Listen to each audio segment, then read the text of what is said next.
Good morning, Wind Chasers. Welcome to another episode of Chasing the Wind. I'm Pastor Mark, or I'm just Mark too, but Pastor's what I do, Mark's who I am.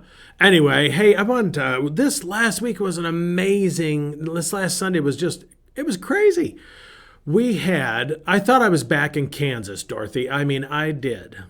The winds here in Western New York were cray-cray. They were crazy. I'm sitting in my living room Sunday afternoon after I woke up from my Nazarene nap, as we like to call them. And the winds just came up like who wouldn't have it. I mean, they were blowing, they were talking like 65, 70 mile an hour winds. They were crazy. And where we live in a beautiful setting. And we have these stately oak trees out by the road. And at the top of the one, it kind of split off, two main branches or limbs. I'm not sure which. I guess branches. Branches branched off. How about that? And one of those branches, I mean, boom, it was down. I watched it come down. It was pretty impressive, actually. And what was sad is we just trimmed up the lower branches on these trees, and they were looking really stately, and even more stately than they were because all the dead stuff on the bottom was gone. And so then we had just these beautiful trees. And now I'm looking at this thing, and I'm like, oh, I think that has to come down. I think the whole tree has to come down because that little other piece of the top is just sitting there.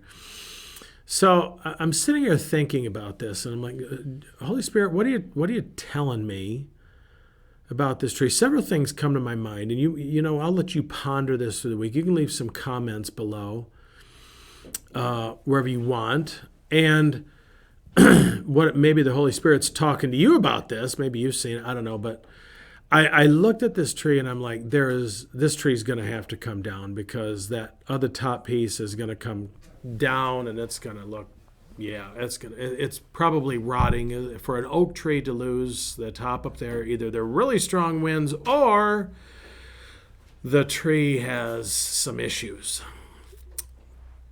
Sometimes I'm going to suggest you this, though. Sometimes things have to and should maybe fall apart. We think, everything's got to stay together.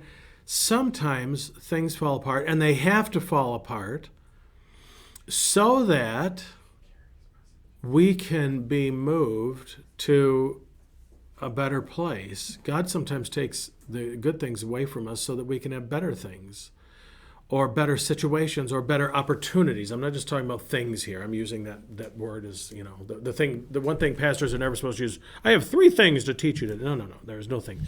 You get what I mean. It works, though. I remember watching a movie years ago, and there was a quote. I love movie quotes. There was a quote this guy said to this other lady. They both had lost their jobs, and he was kind of a fatherly kind of figure. And he says to this young lady, sometimes we're forced to make decisions that we should have made on our own. I've been there, people. I have been there. I was involved in a ministry at one time that it was almost like a mistress to me. I just lived for this ministry. And when I left that ministry, it was like ripping off a hangnail. Which was probably a good thing in one sense, as I look back, because I don't want to go back and have another hangnail ripped off, if you know what I mean. So sometimes there's things that maybe they're meant to fall apart. I pray. I have this. You're gonna say, man, Pastor Mark, don't pray for me. I pray sometimes for people for blessed friction, for holy friction. What do you mean by that, Lord? Let them feel a little bit of heat. A little bit of tension that they're going to say, you know what, I really can't go through this and don't want to go through this without God. That it would draw them to you, to Jesus, rather, draw you to Jesus. And so what's funny is I pray that for people and I watch them go through the heat. God does let them go through some things and not to hurt them, but to help them.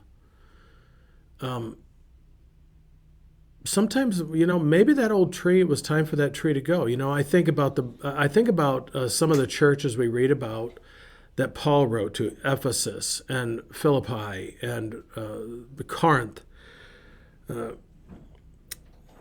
those churches that Paul wrote to do not exist in the same way today. And when, the church, we got to, I pastor a church that's almost 90 years old. It'll be 90 years old next year. And I'm not saying I want my church to close, but we think, a church has got to be there for, no, it doesn't. We have a beautiful church. We're in the little town or the city I live in that closed its doors because people lost their vision. Where there is no vision of God, the people perish. And the church perished, and now it's a theater. They use it as a theater. And some of the stuff going on, the shows they put in there are not very godly. I'll just probably say that. But how many old bars and taverns have been turned into churches? But how many churches have been turned into... I preached one time in an old Wesleyan church that had been turned into a bar, and there was a church that met there. And so they said, hey, Mark, one of the people that was there, and they said, would you come on over and preach? And so I sat there with Guinness signs and also O'Doul's and all sorts of other beer signs all over the place. And then we sat down, we had some good food together. And they just had church right there in this Irish pub that used to be a church. It was a building. Of course, that leads into a whole other thing. Is the church the building, or is the church the people? You could argue yes, but the church, and the way we really understand the church, it is the people.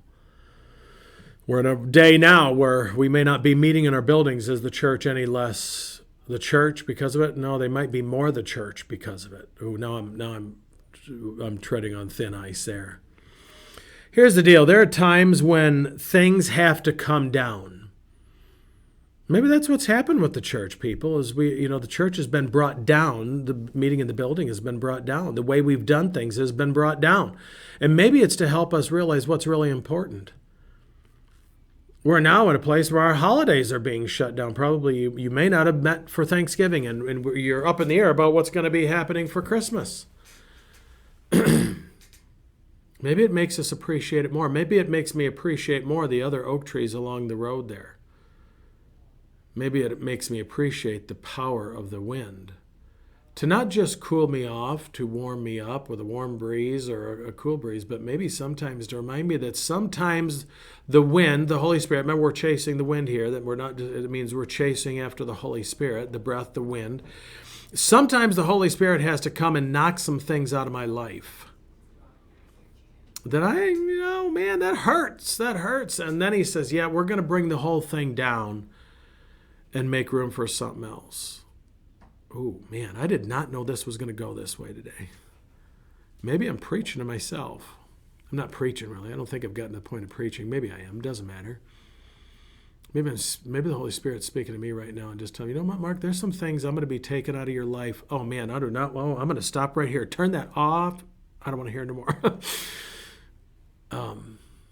Maybe the Holy Spirit's saying to you, to me today, I'm getting ready to take some things out that and make room for something different. The interesting thing about trees coming down is they can be used for firewood. They can be used for building things. They won't go to waste. They won't go to waste. The experiences we've had in our life, maybe the things that God's taken out of your life are things that are just not productive and helpful. So here's the deal, wind chasers. I don't know what God's saying to you about this, but I know what he's saying to me. He's saying a lot to me. And, I want you to put some stuff in that, in those comments at the bottom. I want you to share some of these Drash Ministry videos. Share them on your Facebook. Share them with your friends and comment and do all that good stuff. Because you know what? There's some people out there that need to hear maybe this. If you don't, maybe say, hey, I know someone right now who's going through that. And maybe they need to hear this. So wind chasers, I'm going to sign off because I'm still processing through this. So keep chasing the wind chasers, because the wind is chasing you. Until next time, I'm Pastor Mark. Grace and peace.